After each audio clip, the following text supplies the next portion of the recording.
Hey, what's going on, team? It's Ricky with TechBit Solutions. Hope that you guys are all having an amazing Wednesday night. I wanted to quickly recap what happened today with the FOMC minutes meeting and share with you some of my takeaways. If you guys tuned on into that live stream, it was a crazy day. Let me go ahead and show you very, very quickly. You could see this firsthand that originally the market began to indicate signs of an uptrend. I'll go to QQQ. The market began to indicate signs of an uptrend. We found a resistance right around 278. Jerome Powell began to speak. He got asked a very simple question, and this is what I talked about in today's earlier video, where everyone was focusing on is, the 0.75% interest rate hike, in my opinion, was not much of a surprise. Everyone was waiting to hear what he had to say about future interest rate hikes. Will he be more aggressive? Would he be less aggressive? Do they have any plans to slow down from 0.75%, as this is the fourth consecutive time that the Federal Reserve increases interest rates 0.75%.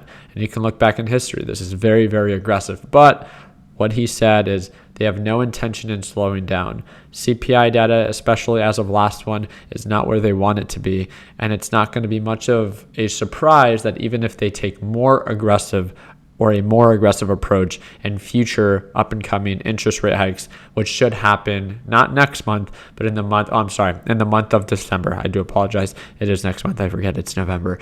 But we saw this very quick change of direction where, I stayed cash, just like I said I would. We waited for market direction to be in our favor.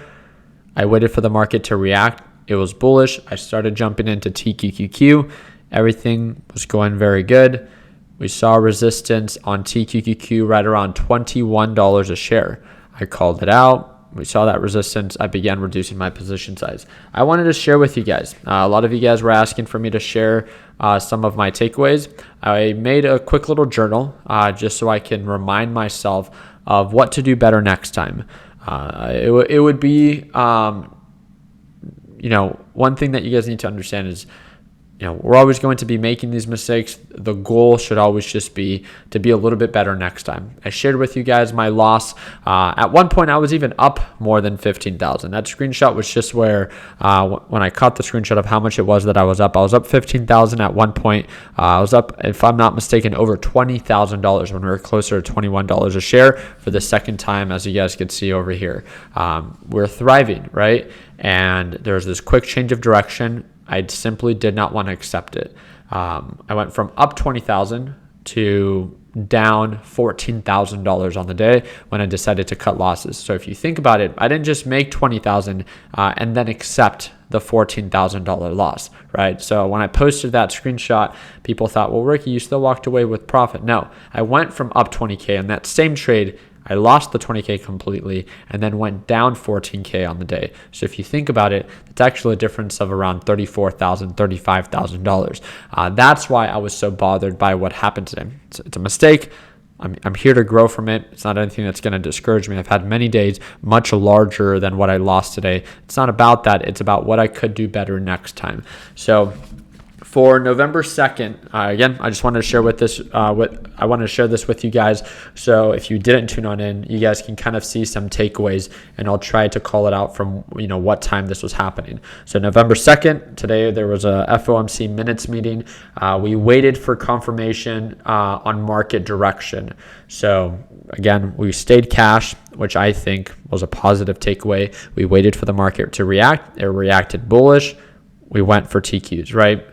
Anytime the market goes up, so does TQQQ. Bought into TQQQ and then began to see a resistance at $21 a share right away. We called out that resistance level. I encouraged our beginners to never be afraid to lock in profits.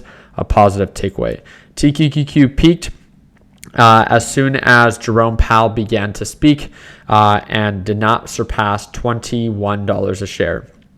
Change of direction happened when he spoke about being more aggressive with future future FOMC conferences. We went from a net gain of 3.78% on TQQQ to a net loss of 10.3% on TQQQ. That overall shift is pretty dramatic. If you look at the overall peak and overall bottom, This is a change of nearly 14%. That's very, very significant. I just wanted to, make note of it in my journal. So what are some positive takeaways about my trading today? Positive takeaways is I waited for confirmation before the report was released. Instead of trying to predict the future of hoping that it goes in TQs or hoping that it goes into SQs, one thing that I think I did very well was I waited for confirmation. I waited for the market to react, and then I decided to take a trade. I averaged up as direction was in my favor. That was a positive takeaway. And then I was not afraid to reduce my position size and average out as we were showing signs of a resistance. Now let's talk about my negative takeaways from what happened today. There was a change of direction, and I put this in very bold letters. Accept it. I was so caught up on the idea of, I was fixated that we had to break above $21 a share that, again, I wish I would have done a better job, just not caring about how much I was up or down, and that as soon as I began to see that resistance level, especially because of my live trading sessions that I tend to host with my Learn Plan Profit group, I love locking in profits early. It's something that the Learn Plan Profit group knows of me. I lock in profits early and I'm okay with that. I just simply did not lead by example with that today. So again, change of direction. Next time, accept it. Average down and hoping. So I put averaging down, and I was hoping for the market to recover, right? As TQQQ would sell off, I would buy even more aggressive. It would push up. I would load off a little bit, but again, I didn't sell it. I didn't sell at all. I had a second chance on this aggressive dip where I could have walked away with, I don't know, $13,000, maybe $15,000 profit. And guess what? I didn't sell. I just reduced the part of my position, which is fine. But it sold right back off, and guess what? I bought into the dip, and it began forming these lower highs and lower lows. It's very easy for me to look back and be like, look, this is so obvious. It's making lower highs, lower lows. It's a bearish pattern.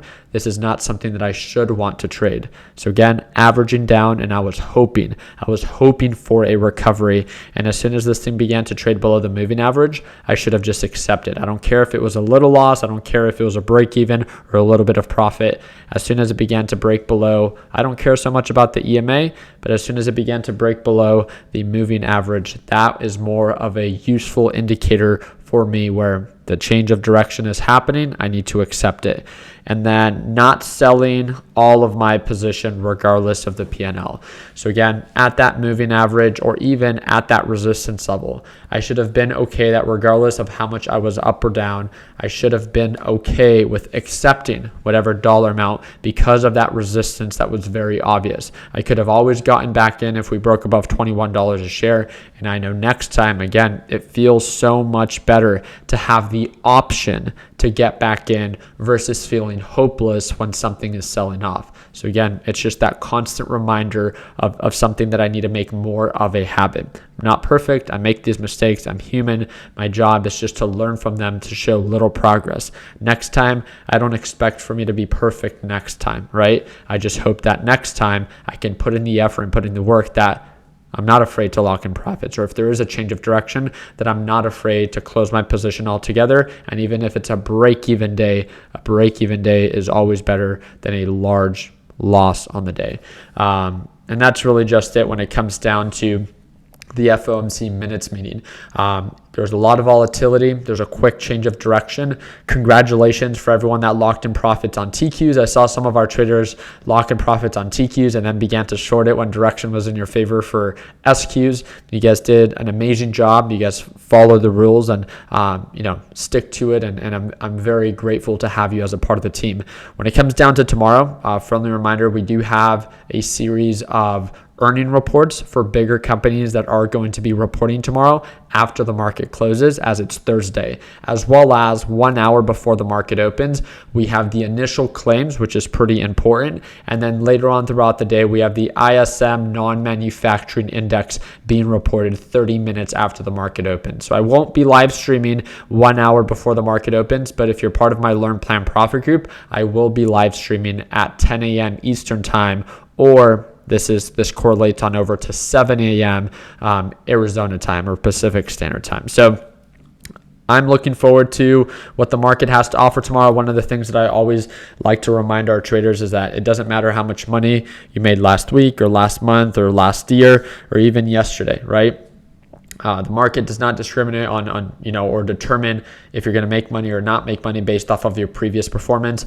Every day as traders, we are presented new challenges, and our job is to learn how to overcome them and or to learn when our criteria is not met, to not take advantage of an opportunity if the risk is too high in comparison to the reward. So days like this just kind of bring me back to the basics and, making sure that next time that I step up to the plate to swing, that I'm more calculated in the way that I choose to take advantage of an opportunity. So I'm excited to trade live with you guys tomorrow. Again, if you guys have any questions, feel free to reach out to me. That's going to be the first link in the description if you want to direct message me via Discord or send me a direct message via Instagram, and that's that third link down below. If you want to tune on into our live trading session, I trade live every morning with our LPP team, and that's going to be that second link in the description. I'm using the Webull trading platform. That's that fifth link in the description. And if you want anything from my trading setup, mouse pads, wall art, or apparel, it's all available at shoptechbuds.com or the fourth link down below.